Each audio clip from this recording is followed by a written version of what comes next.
വീടിനടുത്തുള്ള ഒരു സ്ഥലമാണ് ഈ ഹെൻലി ഓൺ തേംസ് എന്ന് പറയുന്ന ഈ ഒരു ചെറിയൊരു ടൗൺ ഏരിയ. ഒരു ദിവസം കാലത്ത് എണീറ്റിട്ട് എവിടേക്ക് പോകണമെന്ന് നോക്കിയപ്പോൾ കണ്ടുപിടിച്ചൊരു സ്ഥലമാണ്. ഒരു 6 മണി 7 മണി മറ്റാണെന്ന് തോന്നുന്നു കാലത്ത് ഞാൻ ഈ ഒരു സ്ഥലത്തേക്ക് വന്നപ്പോൾ. അനിയൊക്കെ നല്ല ഉറക്കമാണ്. ഞാൻ കാറെടുത്ത് ഒരു കാപ്പ് കുടിക്കാവുന്ന രീതിയിലെത്തിയതാണ് ഈ ഒരു സ്ഥലത്തേക്ക്.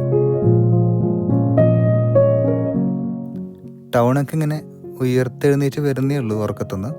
ഞാനാണെങ്കിൽ ക്യാമറയും പിടിച്ച് അങ്ങോട്ട് ഇങ്ങോട്ട് നടക്കുന്നത് കണ്ടപ്പോൾ അവിടുത്തെ കഫേയിലത്തെ ആൾക്കാരൊക്കെ നോക്കി ഇവനെന്താ പ്രാന്താണ് ഒരു നോക്കുന്നൊക്കെ ഉണ്ടായിരുന്നു.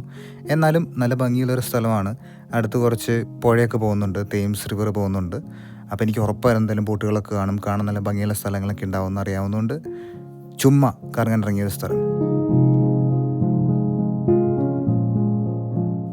എനിക്ക് ഏറ്റവും കൂടുതൽ ഇഷ്ടപ്പെട്ടൊരു കാര്യമെന്ന് പറഞ്ഞു കഴിഞ്ഞാൽ ഒരു ശാന്തമായ ഒരു സ്ഥലത്ത് പോയിരുന്ന് ഒന്നും നോയ്സ് ഒന്നുമില്ലാതെ ചുമ്മാ ഇരുന്ന് ചിന്തിക്കുക എന്നുള്ളതാണ്. അങ്ങനെ ഇരിക്കുന്ന സമയത്ത് പല ടഫായി തോന്നിയ കാര്യങ്ങളൊക്കെ പെട്ടെന്ന് സൊല്യൂഷനൊക്കെ കിട്ടുന്നു, അതൊക്കെ റിസോൾവ് ചെയ്യുന്നു.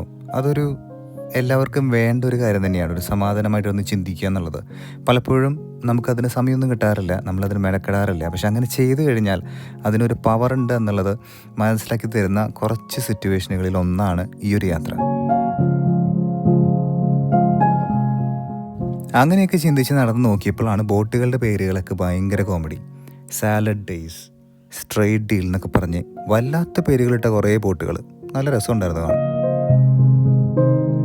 കുറേ പേര് ഓടുന്നു, കുറേ പേര് നടക്കുന്നു.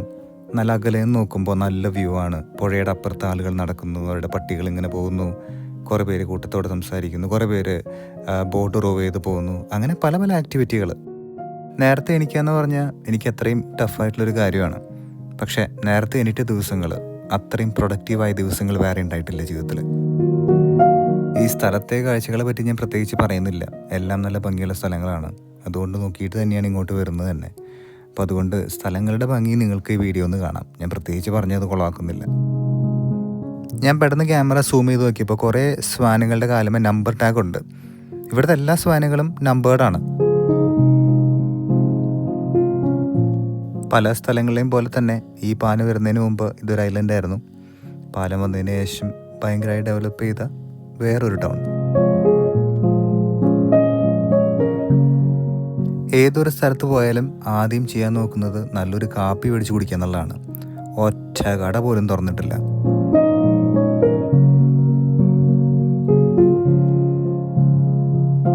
കുറേ ബെഞ്ചുകൾ ഇവിടെ നിരനിരയായിട്ട് ഇട്ടിട്ടുണ്ട്. കുറച്ച് നേരം ഞാൻ അവിടെ ചാടി കയറിയിരുന്നു. കുറേ ബോട്ടുകൾ അങ്ങോട്ടും ഇങ്ങോട്ടും പോകുന്നു, പാടത്തിൽ കൂടെ കാറുകൾ പോകുന്നു, കുറേ ഡക്കുകൾ പോകുന്നു. രസമാണ് നോക്കിയിരിക്കാൻ.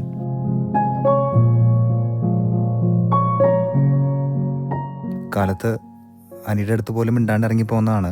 ഞാനിവിടെ നിന്ന് ഇറങ്ങിപ്പോയതിന് എനിക്ക് ഓർമ്മയുണ്ടോയെന്ന് എനിക്കറിയില്ല. അപ്പോൾ ഇവിടെ ഉണ്ട് എന്ന് പറയാമെന്ന് വിചാരിച്ച് ഫോൺ വിളിച്ചപ്പോൾ അവൾക്ക് സംസാരിക്കേണ്ട, ഉറങ്ങാണ് ഇത്രേ. എന്നാൽ പിന്നെ അങ്ങനെ ആയിക്കോട്ടെ എന്ന് വെച്ച് ഞാൻ കോൾ കട്ട് ചെയ്തു. കണ്ട കുറേ കഫേയുടെ സൈഡിലും കസേര സൈഡിലേക്ക് ഇങ്ങനെ തുറക്കോ ഇല്ലയോ എന്നൊക്കെ നോക്കി ഇങ്ങനെ നടന്നു. ഉള്ളിൽ കുറച്ച് വെളിച്ചമൊക്കെ കാണാം. അവരുള്ളിലേക്ക് പ്രിപ്പയർ ചെയ്തുകൊണ്ടിരിക്കുമായിരിക്കും. തുറക്കില്ലെന്ന് മനസ്സിലായി. ഇപ്പോൾ അടുത്ത സ്ഥലത്തേക്ക് പോയി. ഈ ടൗൺ സെൻറ്ററിൻ്റെ ചുറ്റും ഒരുപാട് പഴയ ബിൽഡിങ്ങുകൾ പ്രിസർവ് ചെയ്തിട്ടുള്ള ഒരു ടൗണാണ് ഹെൻലി ഓൺ തേംസ്. ഈ ബ്രിക്കിൻ്റെ ഇടയിൽ കൂടെ മരം വെച്ചിട്ടുള്ള ഒരു ജർമ്മൻ സ്റ്റൈലോ അല്ലെങ്കിൽ ഒരു സ്വിറ്റ്സർലൻഡ് സ്റ്റൈൽ നിർമ്മാണമല്ലേ, അതിൻ്റെ കറക്റ്റായിട്ട് പേരൊന്നും എനിക്കറിയില്ല. പക്ഷേ അങ്ങനത്തെ ഒരുപാട് ബിൽഡിങ്സ് നല്ല രസമാണ് കാണാനായിട്ട്. കുറേ താറാവുകളെ ഞാനിങ്ങനെ വീഡിയോ കൊടുത്തുകൊണ്ടിരുന്നപ്പോൾ അവർക്കത് ഇഷ്ടപ്പെട്ടില്ലെന്ന് തോന്നുന്നു. കൊത്താൻ വന്നപ്പോൾ പിന്നെ ഞാൻ അവിടെ നിന്നില്ല.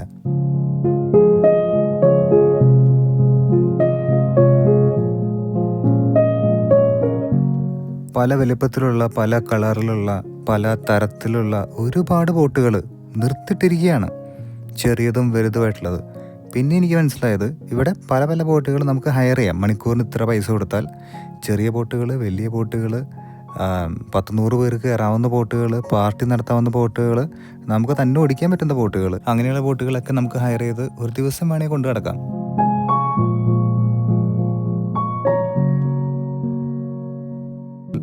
ഇതുപോലുള്ള താമസിക്കാൻ പറ്റുന്ന ബോട്ടുകളും കുറേ ഇവിടെ പാർക്ക് ചെയ്തിട്ടിട്ടുണ്ട്.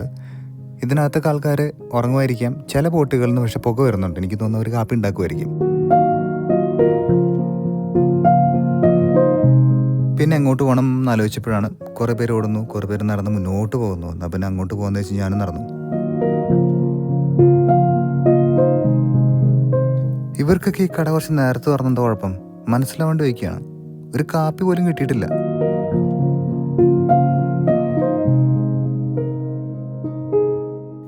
അകലേക്ക് നോക്കിയപ്പോൾ റോയിങ് ബോട്ടുകൾ വാടകയ്ക്ക് എടുത്തിട്ട് ടീമായിട്ടൊക്കെ തുഴഞ്ഞ് എക്സസൈസ് ചെയ്യുന്ന കുറേ പേര്. ഈ കാലത്ത് ഈ ഒരു തണുപ്പത്ത് ചെയ്യണമെങ്കിൽ സമ്മതിക്കണ്ടേ?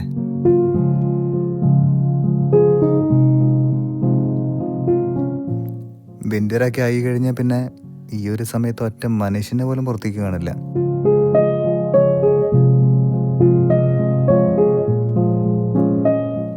എനിക്ക് കാറുകൾ കാണുമ്പോൾ കാർ ഓടിക്കണം തോന്നാറുണ്ട്, ബൈക്ക് കാണുമ്പോൾ ബൈക്ക് ഓടിക്കണം തോന്നാറുണ്ട്. പക്ഷേ ബോട്ടുകൾ കാണുമ്പോൾ ഒരിക്കലും ബോട്ട് ഓടിക്കണമെന്നോ ചെറിയൊരു ബോട്ട് മേടിച്ച് യാത്ര ചെയ്യണമെന്നോ തോന്നിയിട്ടേ ഇല്ല.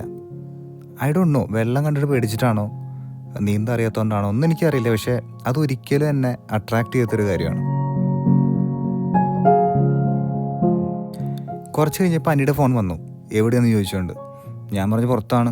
പറഞ്ഞു വേഗം വരണം, ഇവിടെ സാമി കിടന്ന് കരയുന്നുണ്ട്, അവൻ്റെ അടുത്ത് കൊണ്ടും പോകണമെന്നൊക്കെ. ഞാൻ പറഞ്ഞു ഞാനിവിടെ ഒന്നുമില്ല, ഞാൻ വേറെ ഏത് സ്ഥലത്താണ്, ഒരു കാപ്പ് കുടിക്കാണ്ട് ഞാൻ വരാൻ ഉദ്ദേശിച്ചിട്ടുമില്ല എന്നും പറഞ്ഞ് തിരിച്ച് ടൗൺ സെൻറ്ററിൽ നടന്നപ്പോൾ ഒരു കോഫി ഷോപ്പ് തുറന്നിട്ടുണ്ട്. നല്ലൊരു കാപ്പി മേടിച്ച് അതിങ്ങനെ ആസ്വദിച്ച് കുടിച്ച് തിരിച്ച് വീട്ടിലെത്തി. പിന്നെ വീട്ടിലെത്തിയ കഥ ഞാൻ പറയുന്നില്ല, അത് പറയാൻ പറ്റത്തില്ല. അപ്പോൾ അതുകൊണ്ട് എല്ലാവരും സ്റ്റേ ബ്ലെസ്ഡ്. അടുത്തൊരു വ്ളോഗിൽ കാണാം. ബൈ.